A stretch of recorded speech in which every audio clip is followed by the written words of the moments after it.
श्रीपाद राजम शरणम प्रपद्ये. अध्याय 38. बगळामुखी देवीच्या आराधनेचं विवरण. आम्ही पिठिकापुरमला जात असताना एक बैरागी भेटला.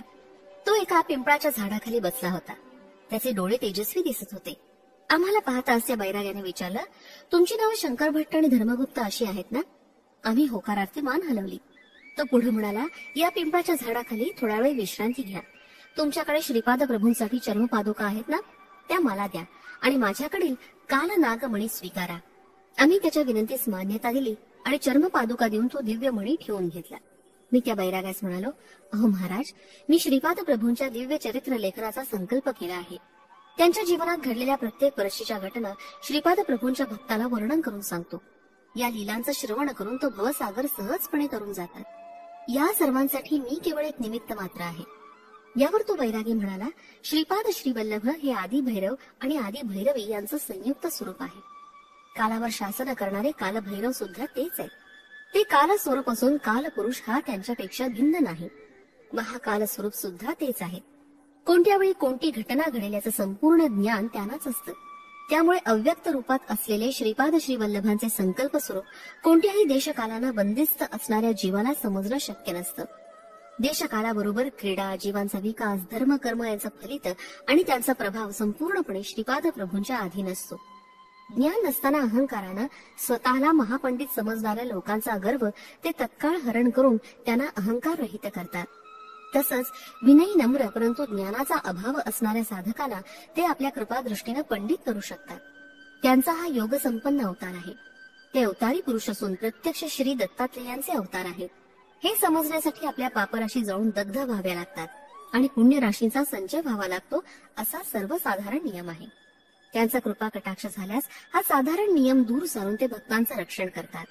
ते क्षणोक्षणी लीला विहारी आहेत. श्रीपाद प्रभूंच्या चरित्राचा पारायण करणाऱ्या साधकांचा एका क्रमबद्ध पद्धतीने विकास होतो. त्यांच्या जीवनातील प्रत्येक वर्षात घडलेल्या 1 किंवा 2 दिव्य लीला साधकांना समजू शकतात. या क्रमाक्रमानं समजाव्या हा सुद्धा त्या दिव्य लीलांचा अंतर्भाग आहे. श्रीपाद प्रभूंनी केवळ एका देशाच्या किंवा एकाच प्रांताच्या लोकांच्या उद्धारासाठी अवतार घेतला नाहीये. अनेक कोटी ब्रह्मांड प्रतिक्षणी निर्माण, स्थिती आणि लय पावत असतात. त्यांच्यातील परिणामक्रम सुद्धा श्रीपाद प्रभूंच्या अधिकारात असतो.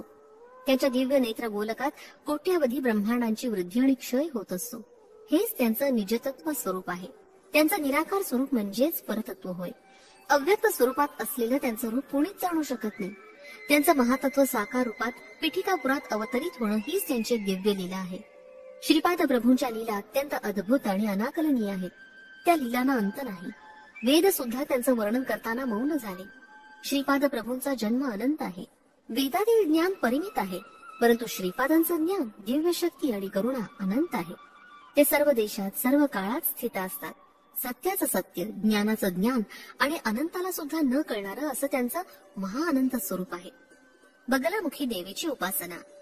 बैरागी म्हणाला, मी वास्तविक पाहता बंगाल देशाचा रहिवासी आहे. मी बगलामुखी देवीची आराधना करतो. ही देवी दशमहाविद्यांपैकी एक आहे. शत्रूचा नाश इच्छिणाऱ्यांनी या बगला देवीची आराधना करावी. सर्व रूपातील परमेश्वराची संहार शक्ती बगला देवीच आहे. या देवीची आराधना केल्यानं वाक सिद्धी प्राप्त होते. मनोवाक्य आणि कर्ममूल या दोघांच्या ऐक्यभावानं धर्मबद्ध जीवन जगणाऱ्या लोकांनी उच्चारलेलं प्रत्येक वाक्य खरंच मानलं जातं. वाक्याला सुद्धा परा, पश्यंती, मध्यमा असे भेद असतात. सत्ययुगात सर्व जगताचा नाश करणारे भयंकर वादळ आलं होतं. पृथ्वीवरील आलेल्या या संकटानं विष्णू भगवान चिंतित झाले होते. त्यांनी तेव्हा तपस्या करण्यास आरंभ केला. त्यावेळी विद्या महादेवी बगलामुखी रूप घेऊन अवतरली. श्रीमंत नारायणांना दर्शन देऊन तिनं ते सृष्टीचा विध्वंस करणारं वादळ थांबवलं. या देवीला काही लोक वैष्णवी देवी असं सुद्धा मानतात. मंगळवारी चतुर्दशीच्या अर्धरात्रीच्या वेळी ही प्रकट झाली. ही स्तंभन शक्ती रूपिणी आहे. तिच्यामुळेच सूर्यमंडळ स्थित आहे, तसंच स्वर्ग सुद्धा स्थित आहे. इहलोक आणि परलोकातील सर्व सुख ही देवी कृपेनं आपल्या भक्तांना प्रदान करते. साधकांच्या जीवनात हलकल्लोळ माजवणाऱ्या दुष्ट शक्ती आणि अंधार शक्तींचं ही देवी निर्मूलन करून प्रगतीचं अभयदान देते. बगलामुखी देवी वडवामुखी, जातवेदमुखी, उल्कामुखी, ज्वालामुखी, बृहद्भानुमुखी अशा नावानं सुद्धा संबोधलं जातं. सर्वप्रथम ब्रह्मदेवानं बगला महाविद्योपासना केली. या देवीनं ब्रह्मदेवास बालरूपात दर्शन दिलं.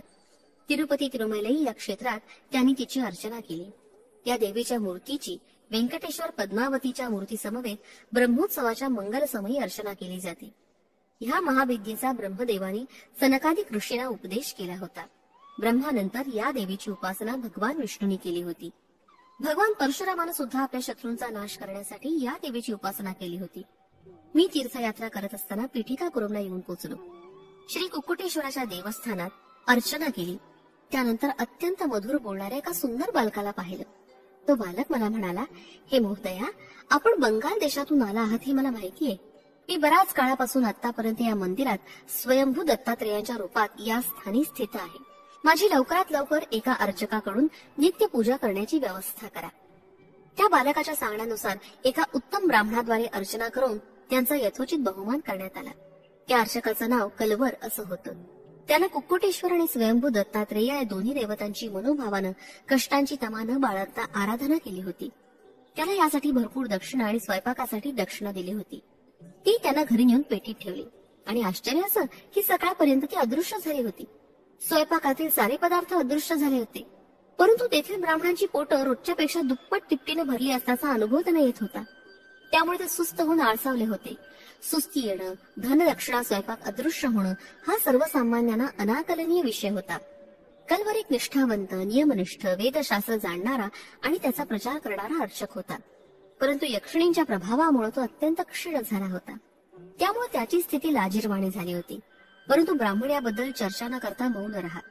एकदा एक बैरागी साधू कुक्कुटेश्वराच्या मंदिरात मूर्छित पडला, परंतु त्याची काहीच हालचाल होत नसल्याचं पाहून लोकांनी तो मृत झाला असल्याचं अनुमान केलं. थोड्याच वेळात त्याला श्रीपाद प्रभूंचे आजोबा श्री बापनारिलू यांच्याकडे नेलं. त्यांनी त्या साधूची परीक्षा करून सांगितलं की तो मृत झाला नाही अथवा मूर्छित पडलेला नाही, तो समाधी अवस्थेत आहे. परंतु लोकांनी बापनारिलूंचं म्हणणं ऐकलं नाही आणि ते त्या बैराग्यास दहन करण्यास घेऊन गेले.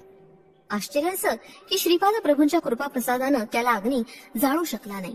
तो समाधीतून जागा झाला आणि चितेवरून खाली उतरून आला. 8 दिवसात तो साधू पूर्वीसारखा स्वस्थ झाला. त्यानंतर त्याला गावातील ब्राह्मण समाजानं भिक्षा देण्याचं नाकारलं. त्यामुळे त्याला नाईलाजानं गवळ्याच्या घरी राहावं लागलं. तिथं त्याच्या भिक्षेची सोय झाली. कुल, जाती, वर्ण यांचा भेदभाव न ठेवणारा तो साधू गवळी समाजात अत्यंत लोकप्रिय झाला होता. त्या ग्वाल समाजात एक युवती होती. तिचं नाव लक्ष्मी असं होतं. तो सर्व गवळ्यांचा आवडता होता. त्या समाजात त्या श्रेष्ठत्व प्राप्त झालं होतं. गवळी लोकातील तंटे बखेडे तो आपल्या कुशाग्र बुद्धीनं तत्काळ सोडून उत्तम निर्णय देत असे. त्याच्या लहान वयाकडे न पाहता लोकांनी त्याला नेता निवडलं होतं. त्याची पत्नी लक्ष्मी मोठी पतिव्रता स्त्री होती. त्यावेळी श्री व्यंकटप्पा या श्रेष्ठींची गाय हरवली असल्यानं श्रेष्ठींच्या घरी लक्ष्मी दूध आणून देत असे. श्रीपाद प्रभू श्रेष्ठींच्या घरी नेहमी जात असत. ते आजीला भूक लागली असं म्हणताच महालक्ष्मी समान असलेली व्यंकट सुब्बम्मा श्रीपादांना गरम दूध आणून देत असे. एवढेच नव्हे तर ते श्रीपादांना मोठ्या प्रेमानं साय लोणी सुद्धा दे. एकदा लक्ष्मी गवळण दूध घेऊन आलेली असताना श्रीपाद प्रभू तिथं होते. ते मला खूप भूक लागले असं म्हणू लागले. त्यावेळी व्यंकट सुब्बम्मानं लक्ष्मीस अजून दूध आणून देण्यास सांगितलं. तिनं आपल्या घरातील स्वतःसाठी ठेवलेलं दूध सुद्धा आणून दिलं आणि स्वतः ताकावर काम भागवलं. कुक्कुटेश्वराच्या मंदिरात 10 दिवस एक उत्सव चालू होता. यात ब्राह्मणांना यथोचित दक्षिणा संभावना दिली जात होती. त्यामुळे यक्षिणीचा प्रभाव थोडा कमी झाला होता. परंतु अजून सुद्धा ब्राह्मण भोजनासाठी केलेली पाकसामुग्री अदृश्य होत होती. यामुळे ब्राह्मणांना वेळेवर अन्न न मिळाल्यानं ते क्षीण होत होते. पुराण सांगणाऱ्या पंडिताची कथा. पिठिकापुरम गावात एक पुराण सांगणारा पंडित आला होता. कुक्कुटेश्वर मंदिराच्या बाहेरील प्रांगणात प्रवचनाची व्यवस्था करण्यात आली होती. पुराण श्रवणासाठी गावातील सर्व जातीचे लोक येत असत. पुराण सांगणाऱ्या पंडिताच्या जेवणाची व्यवस्था बापनाचार्युलू यांनी आपल्या घरी केली होती. पुराण कथन करण्यापूर्वी तो पुराणिक लक्ष्मी गवळणीनं आणलेलं दूध घेत असे. श्रीपाद प्रभू सर्व हृदयांतर्यामी असल्यानं त्यांना या पंडिताबद्दल सर्व काही ज्ञात होतं. हा पुराणिक महान पंडित आणि महान योगी होता. तो आपल्या योगशक्तीनं त्याच्या आत्म्यानं धारण केलेली पूर्वीची रूपं ओळखू शकत असे. त्या रूपातील चैतन्य तो आकर्षित करून घेत असे. दूध देणाऱ्या लक्ष्मीस तो योग दृष्टीनं पाहत असे. लक्ष्मीच्या पतीच्या रूपात सुद्धा त्या पंडिताला स्वतःचा आत्मा दिसत असे. लक्ष्मीचा पती मृत्यूनंतर एका ब्राह्मण जमीनदाराच्या घरी बालरूपात जन्मला होता. त्यावेळी तो 4-5 महिन्याचा होता. पुराण पंडितानं योगशक्तीनं आपलं शक्तिरूप कसं आहे ते पाहिलं. त्याचं मूल रूप स्त्री समान लक्ष्मीशी निगडीत होतं हे त्याला कळालं. त्याचं स्वरूप स्त्री तत्वाच्या लक्ष्मीशी विलीन होऊन राहिलेलं त्यांनी पाहिलं. आपलं पुरुष तत्व 4 महिन्याच्या बालकात असल्याचं आणि थोडेच दिवसात आपले कर्मशेष पूर्ण झाल्यासारखं जाणवलं. पिठिकापुरामधील कर्मऋणानुबंध पूर्ण करण्यासाठी त्यानं पुराण पंडिताचं रूप धारण केलं होतं. लक्ष्मीचं तिच्या पतीवर अनन्यसाधारण प्रेम होतं. तिच्या पतीचं चैतन्य भूतकालातील शरीर सोडून येणार नाही हे तिला कळलं होतं. लक्ष्मीच्या पतीचं चैतन्य मूल तत्व पुराण पंडितात विलीन झालं होतं. हा विषय सर्वज्ञानी श्रीपाद प्रभूंना माहिती होता. श्रीपाद प्रभू त्या पुराण पंडिताला म्हणाले, अरे पंडिता, ही लक्ष्मी निरागस आहे. ती काही दिवसातच आपली जीवनयात्रा संपवणार आहे. ती मृत झाल्यावर तिची काय गती होईल? तू ज्ञानरूप ब्राह्मण होशील किंवा अज्ञान रूपात गवळी होशील. त्या तुझ्या रूपात लक्ष्मी तुला तुझ्या कष्ट सुखात साथ देईल.